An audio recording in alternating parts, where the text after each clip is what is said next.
Thermodynamic expect study करने के बाद इस क्लास में स्टडी करेंगे हम that is kinetic expect of transition metal complex. देखिए, काइनेटिक एक्सपेक्ट से मतलब ये है कि कोई जो ट्रांजिशन मेटल का कॉम्प्लेक्स बना हुआ है जिस पे मेटल के साथ कुछ लिगेंड्स जुड़े हुए हैं और ये मेटल का सपोज टू भी कोई कॉम्प्लेक्स है जिसमें मेटल के साथ एल लिगेंड जुड़े हुए हैं। अब अगर मैं एम लिगेंड की रिएक्शन इस मेटल के कॉम्प्लेक्स के साथ कराता हूँ तो अगर ये M ligand in L ligand को बड़ी आसानी से रिप्लेस कर देता है, सब्स्टिट्यूट कर देता है, तो मैं कहूँगा कि ये जो कॉम्प्लेक्स है हमारा काइनेटिकली लेबाइल कॉम्प्लेक्स है। काइनेटिकली लेबाइल कॉम्प्लेक्स इसलिए क्योंकि आने वाला लिगेंड जो इनकमिंग लिगेंड है हमारा वो मेटल से जुड़े हुए लिगेंड को बड़ी आसानी से, इसको एक्स मान लेता हूँ मैं, बड़ी आसानी से रिप्लेस कर देता है। अगर आने वाला लिगेंड इनकमिंग लिगेंड बड़ी इजीली इसको रिप्लेस कर देता है तो मैं कहूँगा कि जो कॉम्प्लेक्स हमारा बना था इट इज़ काइनेटिकली लेबाइल। और अगर इनकमिंग लिगेंड बहुत ज़्यादा समय लेता है मेटल से जुड़े हुए लिगेंड को रिप्लेस करने में, सो इस केस में मैं कहूँगा कि ये जो कॉम्प्लेक्स है हमारा काइनेटिकली इनर्ट कॉम्प्लेक्स है, काइनेटिकली इनर्ट कॉम्प्लेक्स है। ये बात ध्यान रखने वाली है कि दोनों ही केसेस में इनकमिंग लिगेंड मेटल से जुड़े हुए लिगेंड को रिप्लेस तो कर देता है, लेकिन काइनेटिकली लेबाइल अगर कॉम्प्लेक्स होगा तो इनकमिंग लिगेंड फटाफट रिप्लेस कर देगा, और अगर इनर्ट होगा तो इनकमिंग लिगेंड को मेटल से जुड़े हुए लिगेंड को हटाने में टाइम लगेगा। तो काइनेटिक एक्सपेक्ट हम बेसिकली दो टर्म में स्टडी करते हैं, one is the labile complex and another one is the inert complex. So labile complex वो कॉम्प्लेक्स होगा if the incoming ligand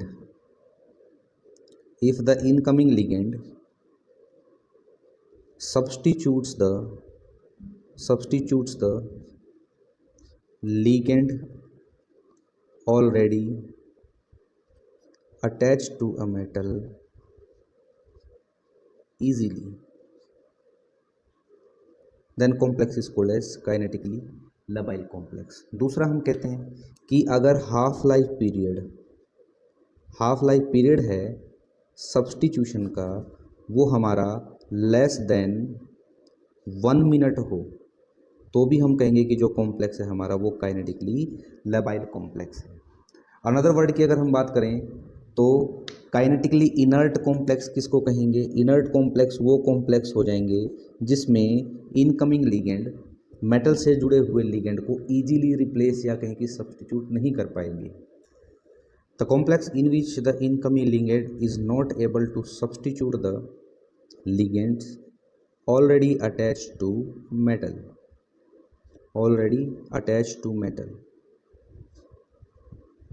is called as the inert complex. Inert complex में भी जो half life period होगा, T half होगा reaction का, अगर उसका time T half is more than 1 minute, अगर 1 मिनट है तो हम कहेंगे कि ये जो कॉम्प्लेक्स है काइनेटिकली इनर्ट कॉम्प्लेक्स है।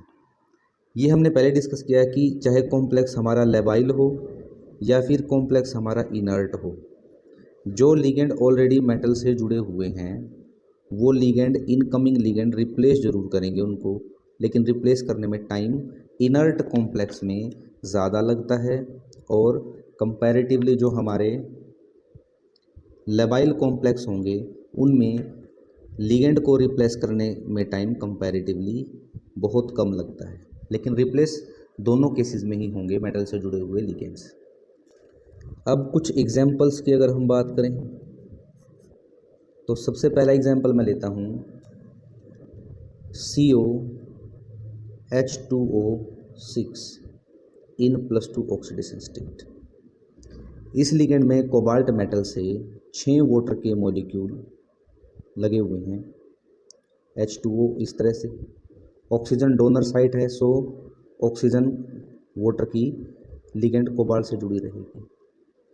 अगर इस कॉम्प्लेक्स में हम NH3 डाल देते हैं 6NH3 तो आने वाले लिगेंड इनकमिंग लिगेंड क्या हो गए? NH3। सो NH3 बड़ी आसानी से कोबाल्ट से वाटर के मॉलिक्यूल को रिप्लेस कर देता है और इसका हाफ लाइफ टाइम जो है वो 1 मिनट से भी कम होगा। तो जहाँ जहाँ वाटर लगे हुए थे उसकी जगह NH3 लिगेंड आ जाएंगे, और जो कॉम्प्लेक्स हमारा बनेगा, या कहें कि जिस कॉम्प्लेक्स पे सब्स्टिट्यूशन हुआ है, ये complex will become kinetically labile complex.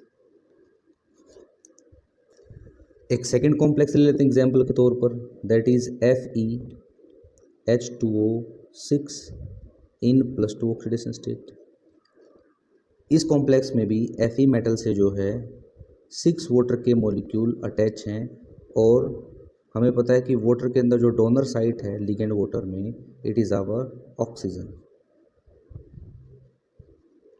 Similarly इस कॉम्प्लेक्स की रिएक्शन व्हेन 6CN लिगेंड के साथ कराएंगे, the 6CN ligand easily replace the water which is attached to the Fe metal. So in the similar way I can say the complex is kinetically labile. This complex is kinetically labile complex. One more example we can place here, that is NiCN4. अभी तक जो भी ligand हमने study किए थे उनमें metal के साथ 6 लिगेंड जुड़े थे, तो सारे के सारे कॉम्प्लेक्स कैसे थे हमारे, ऑक्टाहेड्रल कॉम्प्लेक्स। लेकिन इस कॉम्प्लेक्स में निकल मेटल से 4 लिगेंड अटैच हैं, and this complex is our square planar complex. Square planar complex है ये, और इस कॉम्प्लेक्स में अगर हम ये जो CN लगा हुआ है यहाँ पे, this is the normal CN in which the carbon atom atomic mass 12. The atomic mass of this carbon atom is 12. If we take the radioactive ligand CN, in which the atomic mass of this carbon atom is 14. So if we take 4CN in which the radioisotope, मैं star से इसको show कर देता हूँ, it means this carbon is the radioactive carbon and the CN ligand is also radioactive ligands. So this radioactive CN easily substitutes the normal CN which is already attached to the metal. So I can say these normal CN ligands can be easily substituted by the another ligand. So this complex is kinetically labile complex. The another example is FeCN6 4 negative. This complex is kinetically inert complex. Kinetically inert complex है, it means Fe metal से जो 6CN ligand जुड़े हुए हैं, इन ligand को इस metal से incoming ligand easily replace नहीं कर पाएगा। इस आने वाले लिगेंड को इन लिगेंड्स को रिप्लेस करने में टाइम लगेगा। That's why this complex is kinetically inert complex. Another one example is CONH3 6 in +3 oxidation state. This complex is also kinetically inert complex. It means the ligand NH3 attached with the cobalt metal it cannot be replaced easily. That's why the complex is kinetically inert complex. Thermodynamic and kinetic aspect को study करने के बाद आज हम relate करेंगे दोनों को कि थर्मोडायनेमिक स्टेबिलिटी और काइनेटिक स्टेबिलिटी के बीच क्या रिलेशन है। क्या दोनों स्टेबिलिटी एक दूसरे को अफेक्ट करती हैं, या दोनों में कोई रिलेशन है भी कि नहीं है। सो थर्मोडायनेमिक स्टेबिलिटी से हमारा मतलब है, पिछली क्लासेस में हमने स्टडी किया है कि अगर मेटल और इनकमिंग लिगेंड के बीच में बॉन्ड स्ट्रॉन्ग बनेगा तो ऐसे केसेस में जो मेटल का कॉम्प्लेक्स बनेगा इक्विलिब्रियम पे वो ज़्यादा अमाउंट में बनेगा, और जितना ज़्यादा मेटल का कॉम्प्लेक्स बनेगा इक्विलिब्रियम पे उतनी ही ज़्यादा थर्मोडायनेमिक स्टेबिलिटी होगी। कुल मिलाकर इक्विलिब्रियम पे मेटल के कॉम्प्लेक्स कितना बनेगा ये डिपेंड करता है मेटल और लिगेंड के बीच बॉन्ड स्ट्रेंथ कितनी है। और काइनेटिक स्टेबिलिटी की अगर हम बात करें तो हमने कहा है कि मेटल से जो लिगेंड ऑलरेडी अटैच हैं, अगर वो लिगेंड आसानी से मेटल से कोई इनकमिंग लिगेंड उनको रिप्लेस कर देता है तो ऐसे केसेस में हम कहते हैं कि जो मेटल से जुड़ा हुआ लिगेंड है वो आसानी से रिप्लेस हो गया और जो कॉम्प्लेक्स है हमारा वो लेबाइल कॉम्प्लेक्स है। अब यहाँ से दो चीज़ें हमें कोरिलेट करने को मिलती है। अगर फर्स्ट साइट हम देखते हैं तो एट फर्स्ट साइट हमें ये लगता है कि अगर कॉम्प्लेक्स मेटल से स्ट्रांगली जुड़ा रहेगा तो आने वाला लिगेंड उस लिगेंड को मेटल से इजीली रिप्लेस नहीं कर पाएगा। तो ऐसे कॉम्प्लेक्स जो थर्मोडायनेमिकली स्टेबल हैं वो काइनेटिकली लेबाइल ना होकर काइनेटिकली इनर्ट होने चाहिए, आसानी से मेटल से नहीं हटने चाहिए वो लिगेंड्स, क्योंकि मेटल और लिगेंड के बीच बॉन्ड स्ट्रॉन्ग है। लेकिन बहुत सारे कॉम्प्लेक्स ऐसे हैं जो काइनेटिकली इनर्ट हैं, मेटल और लिगेंड के बीच स्ट्रॉन्ग बॉन्ड है, लेकिन सब्स्टिट्यूशन सिलेक्शन भी बड़ी आसानी से शो करते हैं। बहुत सारे कॉम्प्लेक्स ऐसे हैं जिसमें मेटल और लिगेंड का जो बॉन्ड है वो स्ट्रॉन्ग नहीं है, लेकिन वो सब्स्टिट्यूशन भी इजीली नहीं करते, मतलब काइनेटिकली लेबाइल भी नहीं है। बहुत सारे कॉम्प्लेक्स ऐसे हैं जो जिनमें मेटल और लिगेंड के बीच बॉन्ड बहुत स्ट्रॉन्ग है और वो काइनेटिकली इनर्ट भी है। सो फर्स्ट पहले अगर हम देखें, पहला कॉम्प्लेक्स हमारा FeCN4 negative complex. This complex is thermodynamically stable complex. Thermodynamically stable है तो ऐसा लगता है हमें कि Fe और Cn के बीच में जो बॉन्ड बना हुआ है काफ़ी स्ट्रॉन्ग बॉन्ड है, आसानी से नहीं टूटना चाहिए। तो आने वाला लिगेंड इसको आसानी से नहीं हटा पाएगा Fe मेटल से। This complex should be kinetically inert, easily substitution नहीं होगा। तो this complex is thermodynamically stable as well as kinetically inert. तो जो पहली बात हमने की थी वो यहाँ पर बिल्कुल सही होती दिख रही है हमें कि अगर थर्मोडायनेमिकली स्टेबल है तो काइनेटिकली इनर्ट होना चाहिए, सब्स्टिट्यूशन इजीली उसका नहीं होना चाहिए। सिमिलरली इसी में अगर मैं दूसरा एग्जांपल लूँ, दूसरा एग्जांपल भी हमारा HgCN4 2 नेगेटिव। ये कॉम्प्लेक्स भी थर्मोडायनेमिकली स्टेबल है। Cn और Hg मेटल के बीच में जो बॉन्ड है वो स्ट्रोंगर है और काइनेटिकली ये कॉम्प्लेक्स इनर्ट भी है। आने वाला लिगेंड Cn को आसानी से रिप्लेस नहीं कर पाता। नेक्स्ट एग्जांपल अगर हम देखें, third example, that is COH2O6 in +2 oxidation state. This complex is thermodynamically unstable complex. Thermodynamically complex unstable है, इसका मतलब कोबाल्ट मेटल से जो वाटर के लिगेंड जुड़े हुए हैं उनके बीच में स्ट्रॉन्ग बॉन्ड नहीं है वाटर और CO के बीच में, और यहाँ पर वाटर को CO से हटाना इजी रहेगा और सब्स्टिट्यूशन बड़ी आसानी से हो जाएगा इनकमिंग लिगेंड से। तो this complex should be kinetically labile, और ये कॉम्प्लेक्स जो है काइनेटिकली लेबाइल भी है।